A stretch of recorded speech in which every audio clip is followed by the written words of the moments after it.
pour l'heure, nous sommes sur cette loi anti-haine sur Internet. Alors c'est vrai que la haine sur Internet, elle existe, qu'elle est condamnable, mais on se pose la question, est-ce que c'est la bonne mesure, la bonne méthode? Est-ce que finalement, lorsque, avec plein de bonnes intentions, on veut légiférer sur la liberté d'expression, on risque pas de créer de la censure? Aubin est avec nous au 32-16. Bonjour.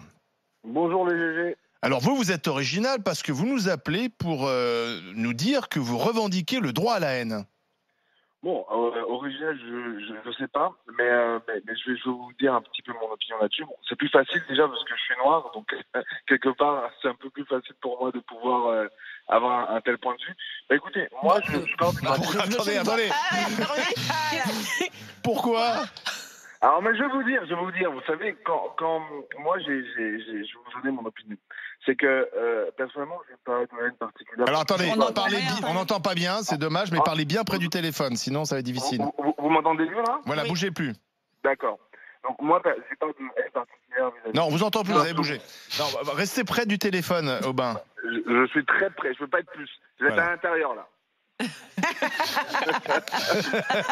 donc je vous disais, j'ai pas de haine particulière vis-à-vis de qui que ce soit, sauf les cons et ceux qui font chez tout le monde. Mais la vérité, c'est que déjà, c'est difficile de légiférer sur un sentiment. La haine, faut pas oublier que c'est un sentiment. C'est un sentiment. C'est comme être heureux, être triste, être énervé. C'est difficile. Non. Déjà, c'est la première chose.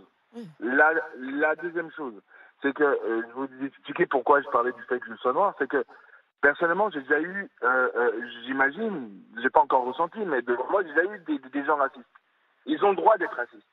Ce qu'ils n'ont pas le droit, c'est de m'agresser. Ce qu'ils n'ont pas le droit, c'est de me discriminer. Ce qu'ils n'ont pas le droit, c'est de m'insulter. Oui, tout à fait. Mais le sentiment, alors c'est pour ça que déjà de base, cette loi est viciée, parce que légiférer sur la haine, ça n'a pas de sens. C'est légiférer sur un sentiment. Alors on peut légiférer, et je pense qu'il y a un arsenal de lois sur les insultes, sur l'homophobie, sur le racisme, il y a la loi déjà. Oui. Voilà, donc je pense que ce sont des députés qui s'ennuient et surtout qui font de leur cas une généralité. Moi, j'utilise Twitter, beaucoup de gens utilisent Twitter. Oui, c'est vrai qu'on a un flot d'insultes, on a un flot de mauvais sentiments. Mais à côté, il faut voir ce qu'on a à côté de ça. On a une ligne d'information, on a beaucoup de choses positives, on a des encouragements. Je vois Joël, je suis Joël et quasiment toutes les GG. Je vois qu'il y a des gens qui l'encouragent, je vois qu'il y a... Oui, mais c'est pas eux qui vont être bloqués, j'espère, hein, parce que sinon... Non, mais eux qui vont être... Je finis juste en disant une chose. Je pense que quand on fait le ratio positif, négatif, sauf ceux sur Twitter qui cherchent du négatif, il y a des gens qui cherchent du bad buzz. Mais sinon, sauf ces personnes-là qui ont fait le ratio positif, négatif, ce qu'on a sur Twitter, je pense que c'est largement positif, ce qui est largement en représentation. Non, mais je comprends ce que tu veux dire.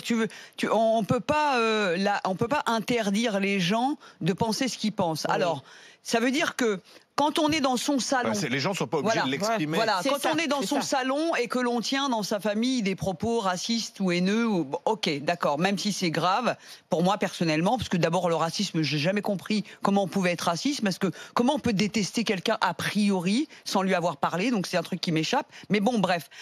C'est quand ça commence à investir le collectif, la société, quand ça commence à devenir de la violence.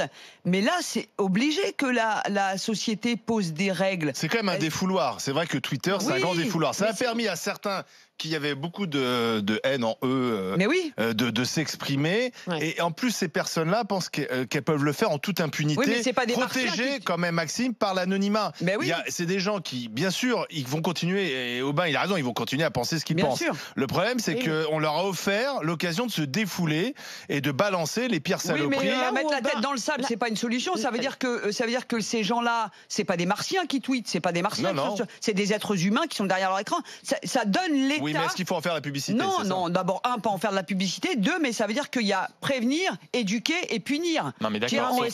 Ça marche aussi avec les trois. D'autres trucs. Aubin, moi, je pense que c'est pas une loi sur la haine, c'est une loi sur les propos haineux. Donc c'est la manière dont tu vas exprimer ta haine. On peut pas réguler un sentiment. C'est quoi un propos haineux? C'est ça le problème. Oui, mais ça, on en a tous une idée. T'en as bien reçu. T'en as bien reçu. Non, on a tous une idée, mais en fait, par exemple, dire la définition de la haine est subjective déjà. Macron est nul. Je prends un exemple. Macron est haineux, ça. C'est pas haineux. Non, c'est la vérité. Non, c'est non, c'est que chacun a le droit de penser pensez. Non, mais c'est ça, les idées politiques et apprécier ou pas un homme politique, ses idées, etc. Oui, mais ça va de soi que c'est autorisé. On peut ne pas. Par exemple, aimer, sur Internet, on m'interpelle sur Twitter quand François Ruffin s'en prend à Macron. Est-ce que ce sont des propos haineux? Non, mais non. Est-ce qu'il n'y a pas risque que ces propos soient censurés sur la Bien sûr que si. plateforme? Non, mais là, si ça le devient, ça. Honnêtement, je pense aussi. Je pense on réalise pas. Déjà, je pense sincèrement que c'est une loi chimère. Nous faire croire que l'État va réussir en une loi et en soi-disant 24 heures tous les jours à supprimer tous les propos haineux nationaux qui existent sur une plateforme, c'est chimérique, c'est impossible.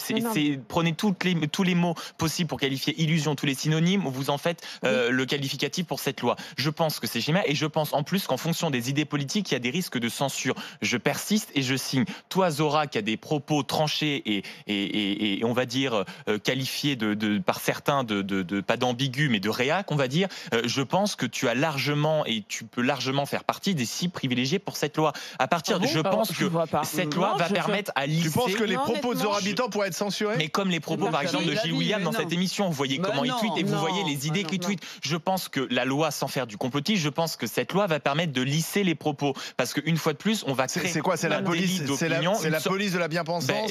Non, pas de la bien-pensance, mais je pense qu'il y aura de toute façon une certaine police de la pensée. On voit bien déjà comment, regardez, des gens par exemple comme Marlène Schiappa sur Twitter passent son temps à liker et à venir discuter ou les propos. Est-ce qu'on rappelle ce qui s'est passé il y a encore un mois sur les antennes de RMC? Est-ce que c'est le rôle de la ministre plutôt que de s'occuper des sujets importants que de venir à tel ou tel animateur qu'il a tenu des propos sexistes? Est-ce que c'est la propos d'une députée d'aller liker tel ou tel tweet pour dire qu'il n'a pas le droit? Est-ce que vous voulez pas en avoir marre d'un peu cet état nounou? Je reviens de 20 ans de chez mes parents, d'accord? Déjà, dans la société, c'est compliqué de s'expliquer librement. Ici, on est quand même un des derniers endroits. T'es censuré par tes parents? Librement. Pas encore, mais ça va pas tarder. Ils m'attendent à la maison, je vais me faire engueuler. Et dans la chambre et pas d'eau, et pas de repas. Mais plus sincèrement, il y a quand même assez d'endroits où on n'a pas la liberté de s'exprimer. Donc tu dis attention, c'est un... Oui, attention, je veux dire que les lois, on vient de le dire pendant 15 minutes. Le réseau social, c'est un espace de liberté totale. Oui, mais je veux dire, les lois existent. Oui, mais la liberté, il y a forcément des règles pour assurer cette liberté. Une fois de plus, les règles existent, les enfants. Les règles, elles existent parce qu'il y a des lois contre. Or, l'État n'est déjà pas capable de faire exprimer ces lois qui sont symboliques. Oui, mais attends, Maxime. Donc, on va pas recréer une loi pour dire, en fait, on crée une loi pour expliquer qu'il faut finalement faire appliquer les lois qui existent déjà. Je sais pas si vous vous rendez compte, c'est absurde.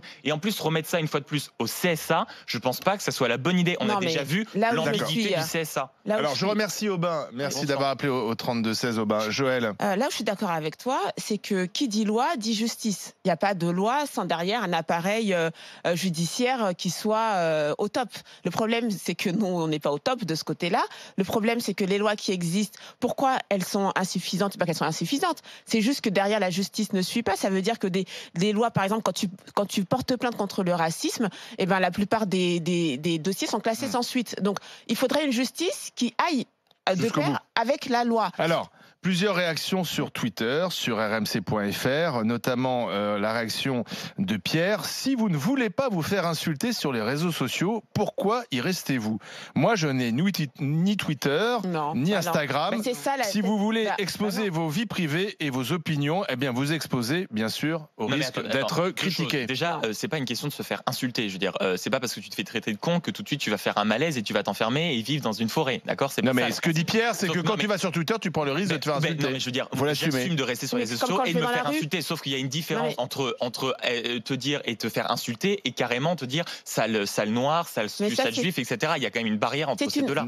Pierre ne se rend pas compte qu'en fait, c'est une restriction de liberté de penser comme ça. C'est comme si, c'est la même chose que si on me dit, bah ouais, mais regarde, t'as mis une mini-jupe, si tu veux aller dans la rue en mini-jupe, faut savoir que tu peux te faire violer. Bah non, c'est la même chose. Le problème, c'est pas moi, le problème, c'est la personne qui insulte, le problème, c'est l'agresseur.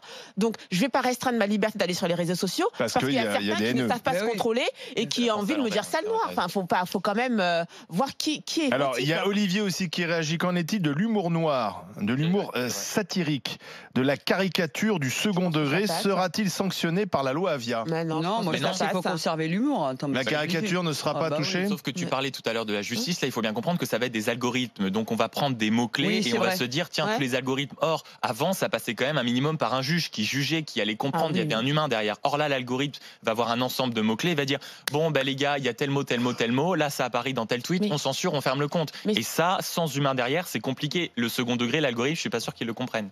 Allez, fin de notre discussion. La consultation, on va regarder de près ce que vous pensez. Alors, est-ce que c'est liberticide, cette loi Avia, cette loi anti-haine sur Internet? Vous dites non à 52% sur rmc.fr et vous dites oui à 63% sur Twitter. Alors bien sûr, peut-être que sur Twitter, on se sent plus concerné et on a peur d'être censuré. Donc on voit quand même qu'il y a débat. À suivre, le monde de Macron.